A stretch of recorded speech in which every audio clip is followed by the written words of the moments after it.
Bonjour. Alors ces derniers temps, une question revient de plus en plus souvent.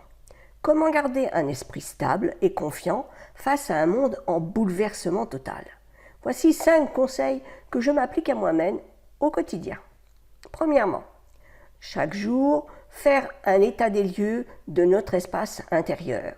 Observer nos pensées, nos émotions, nos ressentis physiques.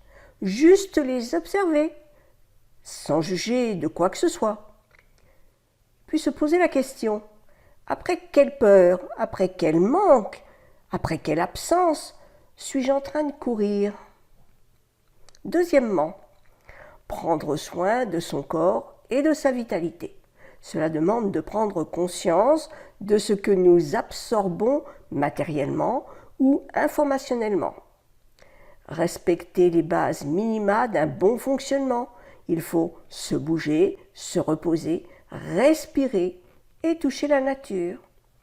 Troisièmement, faire les choix comportementaux corrects. Le premier étant celui de la bienveillance. Chaque être vit son expérience et participe à l'expérience globale. Ne pas se comparer à autrui, mais à soi-même, le soi d'hier, du mois dernier, de l'an dernier. Polluer le minimum son environnement de paroles toxiques, de plaintes, de reproches, de critiques et de pensées du même ordre. Témoigner le plus souvent de ses valeurs profondes. Quatrièmement, développer une perception plus juste de la réalité. Observer ce qui est et non l'interprétation intérieure de ce qui est. Aussi simple que cela puisse paraître, cela nous permet de nous dégager des automatismes du mental et d'alléger la charge émotionnelle.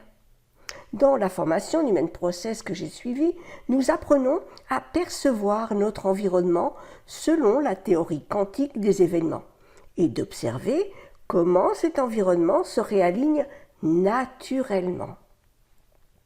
Cinquièmement, passer à une conscience hors des limites du mental. Se positionner à partir de ce niveau de conscience nous permet de faire l'expérience de l'excellence, l'essentiel s'exprimant simplement. Nous nous reconnectons à une conscience naturellement aimante, un esprit en paix, une joie de vivre. Pour notre plus grand bien et celui des êtres vivants qui nous entourent. Et oui, cela se transmet. Alors si vous souhaitez en savoir un peu plus, je vous invite à vous inscrire à ce webinaire dont voici le lien et que vous retrouverez sous la vidéo. À très vite! Si vous aimez cette vidéo, merci de partager et de liker et surtout n'oubliez pas de vous abonner pour recevoir les prochaines vidéos.